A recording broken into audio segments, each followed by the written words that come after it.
There are a ton of super interesting free agents this NBA offseason, and today I'm going to do my best to try and predict where a lot of the biggest ones are going to go. Let's start with what I think is the biggest free agent of the entire offseason. That is James Harden. His options here are very clear. He can either stay in Philadelphia, try and win a title with that group alongside Joel Embiid, Tyrese Maxey, new coach there, Nick Nurse. They're going to try and figure some things out with the rest of the roster. I firmly believe that they had a really good chance to go to the finals this year. They just choked the last two games against Boston. I think they would have stood a decent chance against Miami and maybe had a chance to go to the finals, which obviously would have been a huge deal for Harden. His other option is he can go back to Houston in free agency. It's something we've had rumors about for basically since Christmas. Like, Woj woke up on Christmas Day and chose to send out this tweet about James Harden considering returning to Houston. However, I do think that he stays in Philly. I feel like the Houston thing is a little bit real. It's a little bit legitimate, but I also think for the most part, it's to try and gain some leverage over Philadelphia so that they give him a max contract offer, and it's a contract play more than anything else. I think if Philadelphia really lowballed Harden, he would actually return to Houston, but I don't think it's his first choice. I think from a legacy standpoint, it would be so damaging to leave a winning situation in Philadelphia to go to a Houston team that's won like 40 games the last two seasons. So I do think he's going to stay in Philly. Next up is another big one, not just because this player is talented, but because I feel like this is a big domino for this offseason, and it's Kyrie Irving. My prediction for Kyrie really revolves around what Dallas wants to do. If Dallas doesn't want to commit to Kyrie on a big long-term extension, I think he's going to go somewhere else. That's really what it comes down to. If Dallas steps up and they're the only team in the league that is willing to give Kyrie the full 4-year max, I think he's probably going to stay in Dallas and then,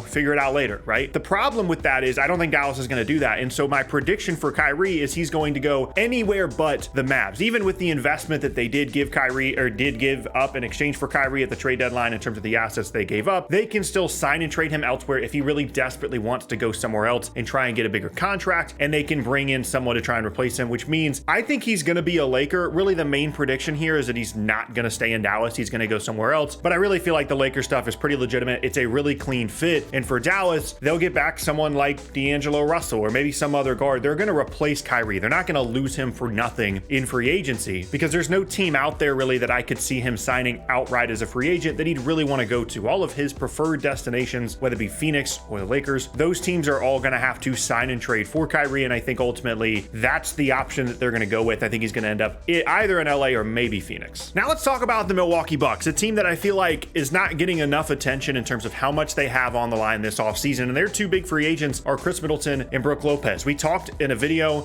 not too long ago about the situation that Milwaukee's in terms of having to pay all this money to these guys, trying to figure out what the future is going to look like around Giannis, and it's suddenly very uncertain. Not only with the free agency of Middleton and Lopez, but also with Drew Holiday being a free agent next offseason, trying to figure out what to do with all of those different guys. Now, Middleton, it seems like, is always kind of an option for some of these teams like Dallas in the past that typically haven't been able to get the top tier free agents, but they're still able to get, guys like Chris Middleton. I think there's going to be a lot of teams around the league that are going to try and, whether it be a sign and trade or outright sign him, that are still going to be willing to give Chris Middleton $35 million a year, maybe even more than that. But I do ultimately think that Milwaukee retains Chris Middleton. It's too much of a risk in terms of, the happiness of Giannis and trying to make sure that this team is going to continue to be good. It's too much of a risk to just lose him for nothing in free agency. And I don't think there's a team out there like Dallas with a lot of cap space that's a true threat to sign away Chris Middleton, because I'm assuming he doesn't want to go play in San Antonio or Houston. Brook Lopez, though, I think because of the financial situation with Milwaukee in terms of this massive payroll that they're going to have, I think he's gone. I think he's going to go somewhere else. I think that a team like Houston, a team like San Antonio, maybe Orlando, I don't know. Like, there's a couple of these younger teams that are going to try and make a move next season that could use a veteran big that's great defensively, that can shoot the ball, can play alongside pretty much any front court player you want to have him out there with. I think he's going to get $15+ million a year to one of those teams that has significant cap space. And I just don't think it's going to be feasible for Milwaukee to retain him in addition to a new contract for Middleton, presumably a new contract for Drew Holiday next offseason, assuming he doesn't retire, and the Giannis Supermax. Adding a $15 to $20 million a year deal to Brook Lopez on top of that feels unsustainable to me. And so I do think he's going to go somewhere else, which is going to be really damaging to Milwaukee moving forward. Speaking of kind of the financial payroll situation, the Golden State Warriors have some decisions to make this offseason, something I'm going to talk about throughout the offseason. And Draymond Green is a free agent. He has a player option. He can opt out. And there's a couple of things here that that I find really interesting about Draymond, because he's had all this team success. Like, he's done the championships thing. And so I wouldn't be shocked if he opts out and gets a big deal from, Detroit, San Antonio, Houston, maybe Orlando, like some of these teams that do have some cap space, gets a massive contract from one of those teams and kind of steps out of the Golden State ecosystem here a little bit and is like the veteran presence leader guy on one of these younger teams, and see if maybe one of those teams eventually develops into a contender while he's there, but mostly a new challenge. Gets a big new contract. Maybe Golden State's not willing to pay him as much as he wants. I could certainly see that as an option. Ultimately, though, given the investment that Golden State has on this roster with Clay, Steph, and then Wiggins, and of course, ultimately Draymond, I think he's going to stay in Golden State. I think it's going to be a significant deal, but really the more interesting part of this prediction to me is I think Jordan Poole has played his last game for the Golden State Warriors. If they bring back Draymond, and they have Wiggins, and they have Clay, and they have Steph, they pretty much have to get rid of Jordan Poole. Like, it's just too big of a payroll. There's too much money on the books for them, and I think that's the more interesting part of this prediction, is not only Draymond staying rather than taking one of those potentially, more lucrative opportunities, but I think that leads to them having to trade and get rid of Jordan Poole. Couple more here. Let's talk about the Chicago Bulls. I really don't know what to do with this team. I think there's a pretty clear path here towards,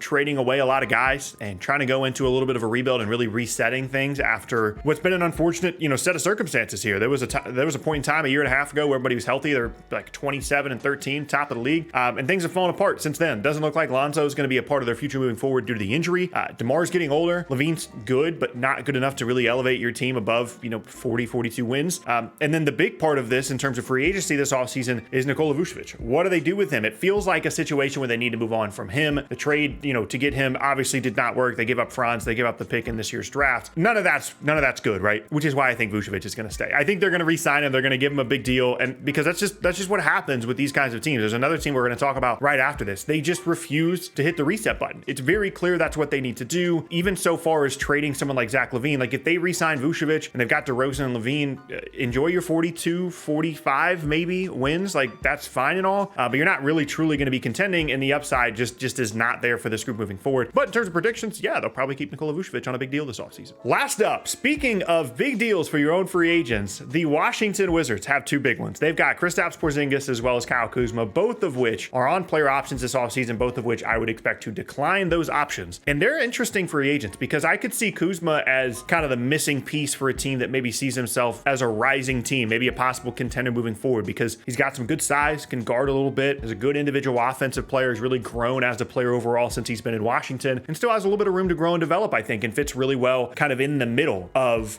still a little bit of improvement there, but a really solid player that, can earn $20+ million this offseason and really help your team. And Porzingis, despite the injury issues of the last few seasons, was really good this most recent year. I mean, borderline All-NBA at certain points, healthier than he's been in a while, and that archetype, kind of like Brook Lopez, of someone that can defend at the rim and can shoot threes, is valuable in certain situations, and someone that fits pretty well alongside a variety of different bigs. And so I think they're both going to have a significant amount of interest, and I think Washington's going to re-sign both of them. I think they're going to massively overpay for KP. I'm fine paying Kuzma, not whatever, he would possibly want, but I'm fine paying a pretty big number for Kuzma because I think there's value in that asset. The problem with KP is, yeah, he was healthy this year, but it's also a contract year. And so you could easily sign him to a deal worth $30+ million. And then next year, the year after that, he's playing 20-25 games and he's right back to the asset that he was when you traded for him, when you gave up like Davis Bertans and Spencer Dinwiddie. Like, that's where his value was when you traded for him. And now you're about to re-sign him and sign back up for even more of the almost always injured Kristaps Porzingis experience. That doesn't seem wise, but it's the Wizards. So that's why I'm predicting that's what's going to happen.